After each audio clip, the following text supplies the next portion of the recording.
Next class हम start करेंगे chemical equilibrium का ही नेक्स्ट टॉपिक है ग्राफिकल रिप्रेजेंटेशन। सो ग्राफिकल रिप्रेजेंटेशन में सबसे पहले हमने वाई एक्सिस पे लिया है रिएक्शन रेट को, टाइम को हमने लिया है एक्स एक्सिस पे। सबसे पहले रेट ऑफ फॉरवर्ड रिएक्शन जो है वो यहाँ पे जो है वो ये इंडिकेट कर रहा है कि वो इंक्रीज़ हो रहा है, ऐसा ऐसा रेट ऑफ रिएक्शन जो है वो डिक्रीज़ होता चला जा रहा है। और यहाँ पे ये पॉइंट ये इंडिकेट कर रहा है कि रिवर्स रेट ऑफ रिएक्शन जो है वो डिक्रीज़ हो रहा है और ऐसा ऐसा जो है वो reverse rate of reaction increase होता जा रहा है, यहाँ तक कि ये दोनों रिएक्शंस जो हैं वो इक्विलिब्रियम स्टेट तक ना पहुँच जाएँ। सबसे पहले forward rate of reactions increase करता है और फिर जो है वो रिवर्स रेट ऑफ रिएक्शन जो है वो इंक्रीज़ करता है और दोनों रिएक्शन जो हैं वो इक्विलिब्रियम स्टेट तक पहुँच जाते हैं। Next is macroscopic characters of dynamic equilibrium. First इसका कैरेक्टर ये कि इक्विलिब्रियम को हम अटेन कर सकते हैं किसी भी क्लोज सिस्टम में, क्योंकि क्लोज सिस्टम वो होता है जिसमें ना तो गैस के पार्टिकल जो हैं वो कंटेनर में एंटर हो सकते हैं, ना ही वहाँ से बाहर एलिमिनेट हो सकते हैं। सेकंड पॉइंट है equilibrium reaction does not stop. Equilibrium reaction जो है वो स्टॉप नहीं होता। क्यों नहीं होता? इस वजह से क्योंकि इसमें फॉरवर्ड रेट ऑफ रिएक्शंस और रिवर्स रेट ऑफ रिएक्शन दोनों किस्म के रिएक्शंस हो रहे होते हैं और इन दोनों की डायरेक्शन जो है वो ऑपोजिट होती है। थर्ड पॉइंट है the concentration of reactants and products do not change. Reactants और प्रोडक्ट्स की कंसनट्रेशन जो है वो चेंज नहीं होती, यहाँ तक कि उसका colour density remains the same, वो हम सेम ही रहती हैं।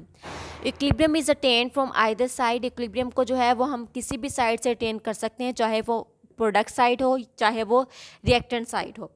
फिफ्थ है an equilibrium state can be disturb. Equilibrium state को हम डिस्टर्ब कर सकते हैं और दोबारा से अचीव भी कर सकते हैं अगर हम उसे कंडीशंस प्रोवाइड करें कंसंट्रेशन, प्रेशर और टेम्परेचर की, तो हम दोबारा से इक्विलिब्रियम स्टेट को हासिल कर सकते हैं। अस्सलाम वालेकुम क्लास, हमारा जो नेक्स्ट टॉपिक है वो है केमिकल इक्विलिब्रियम का law of mass action. First of all law of mass action को पढ़ने के लिए आपको दो चीज़ों के बारे में पता होना चाहिए।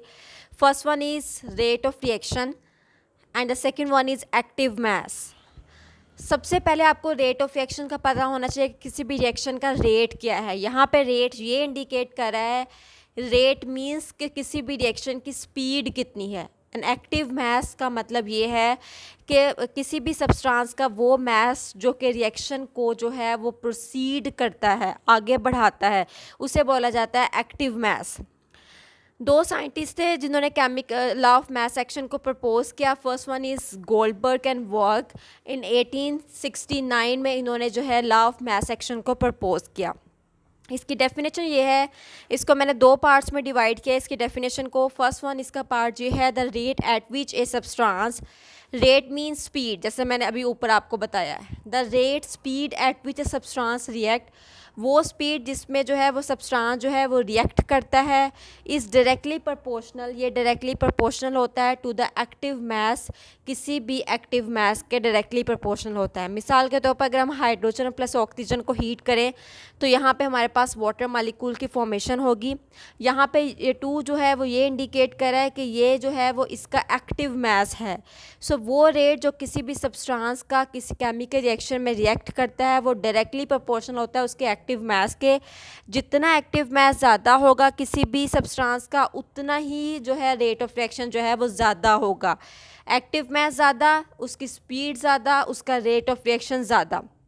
मिसाल के तौर पर एक्टिव मास को आप सिंपल इस एग्जांपल से भी समझ सकते हैं कि अगर हम लोग जो है वो घर में 5 kg जो है वो मीट लेकर आएँ और अगर 2 kg हम उसको कुक कर लें और 3 kg जो है वो अगर हम लोग उसको फ्रीज़ कर दें, जो है वो मीट हमने पकाया है वो कहलाएगा उसका एक्टिव मास। ठीक है, जो है वो केमिकल रिएक्शन में पार्टिसिपेट कर लेगा वो जो है वो एक्टिव मास कहलाएगा। उसके बाद इसका डेफिनेशन का ही सेकंड पार्ट है the rate of reaction is directly proportional. किसी भी रेट ऑफ, पहले हमने सिर्फ इसकी बात की है, इंडिविजुअल रिएक्शन की, हर एक की अलग-अलग बात की है। अब हम पूरे रिएक्शन की बात कर रहे हैं। द रेट ऑफ रिएक्शन, पूरे रिएक्शन का जो रेट है इज़ डायरेक्टली प्रोपोर्शनल, वो डायरेक्ट रिलेशन है उसका टू द प्रोडक्ट के of active mass of reacting substance. किसी भी सब्सटेंस के एक्टिव रिएक्टिंग सब्सटेंस के एक्टिव मास के साथ उसका डायरेक्ट रिलेशनशिप है। अब यहाँ पे देखें कि ये जो है वो पूरा ये एक्टिव मास रिएक्टिंग सब्सटेंस का एक्टिव मास है, ये पूरा जो रेट ऑफ रिएक्शन है वो डिपेंड करता है, वो हमारा डायरेक्टली प्रोपोर्शनल है active mass of reacting substance के। नेक्स्ट इसका यूनिट जो है वो है मोल पर डीएम क्यूब। एक्टिव मास का यूनिट है मोल पर डीएम क्यूब। इसको हम लोग रिप्रेजेंट करते हैं इस स्क्वायर ब्रैकेट से। आगे उसकी डेरिवेशन है। सबसे पहले हमने एक रिएक्शन सपोज किया A+B। उसका जो है वो फॉरवर्ड और रिवर्स दोनों किस्म के रिएक्शन हो रहे हैं C+D। अब रेट ऑफ फॉरवर्ड रिएक्शन जो है वो डायरेक्टली प्रोपोर्शनल है इस रिएक्टेंट्स के। और अगर हम लोग इस प्रोपोर्शनलिटी साइन को ख़त्म करें तो हमारे पास यहाँ पे KF आ जाएगा रेट, और A एंड B जो है वो हम साथ में ऐसे ही लिख देंगे। रेट ऑफ रिवर्स रिएक्शन जो है वो डायरेक्टली प्रोपोर्शनल प्रोडक्ट के C+D। अब इसको ख़त्म करेंगे तो हमारे पास आ जाएगा rate of reverse reaction KR C and D। Equilibrium state पे rate of forward reactions and rate of reverse reaction दोनों जो है वो बराबर हो जाएंगे।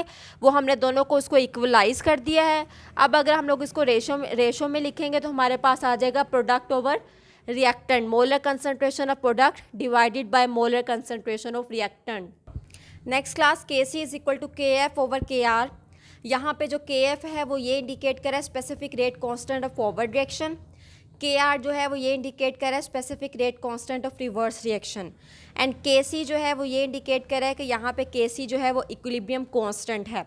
अगर हम KC लिखें rate of forward reaction is over rate of reverse reaction, specific rate constants of forward reactions and reverse reactions को हम लोग जो है वो KC की वैल्यू हमारे पास आ जाएगी product molar concentration of product over reactant C, D and A and B। Next one is derivation of expressions of equilibrium constant. इसके लिए जस्ट सपोज अगर हम एक जनरल इक्वेशन लें A+B रिवर्सिबल रिएक्शन हो रहा है C+D। यहाँ पे small a and small b जो है वो इंडिकेट कर रहा है कि ये इसका एक्टिव मास है, एंड A एंड B जो है वो इसके रिएक्टिंग सब्सटेंसेस हैं।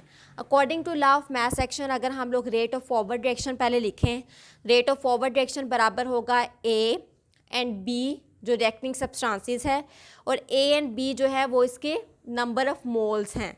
मोलर कंसनट्रेशन ऑफ रिएक्टेंट्स अभी हमने लिखे हैं। एंड उसके बाद अगर हम लोग यहाँ पे प्रोपोर्शनलिटी साइन को ख़त्म करें तो यहाँ पे हमारे पास आ जाएगा KF हमें ये इंडिकेट कर रहा है कि ये स्पेसिफिक रेट कांस्टेंट है फॉरवर्ड रिएक्शन का।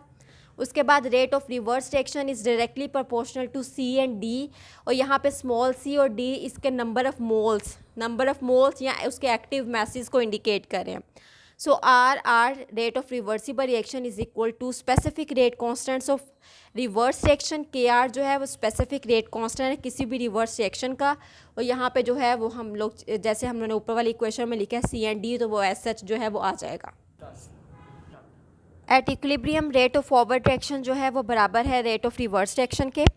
ठीक है, अगर हम लोग यहाँ पे KF लिखें, KF जो है वो हमारे पास आ जाएगा A and B reacting substances के।